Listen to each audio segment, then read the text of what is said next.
morning, I'm Al Pearson, and this is another edition of Tree Talk in our series on varieties of pecans.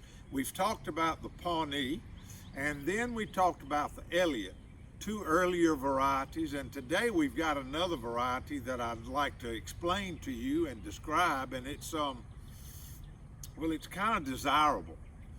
Actually, that's the name of the variety, desirable.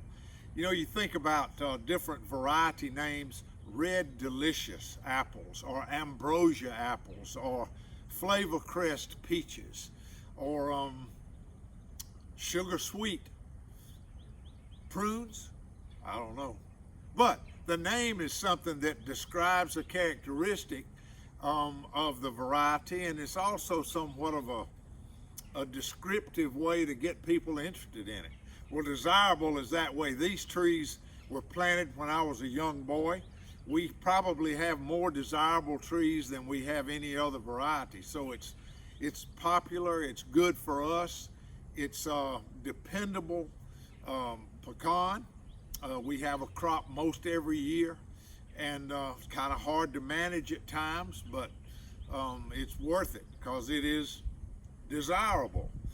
The nut, if you look at it, the halves come out and they're large, a lot larger than the Elliott, and they're relatively early, and unlike the Elliott, they're kind of easy to crack.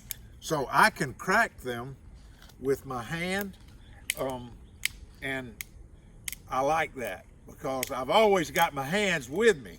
I might not have a set of pecan crackers with me, but I like to be able to crack nuts with my hand.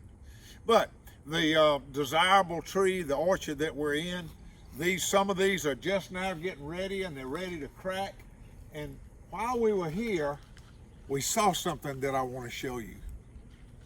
If you can see this, that's a ladybug. Now, what's that ladybug doing out here? Well, it's just a wonderful example of how we try to manage our pecan groves responsibly. And the ladybug eats aphids. Aphids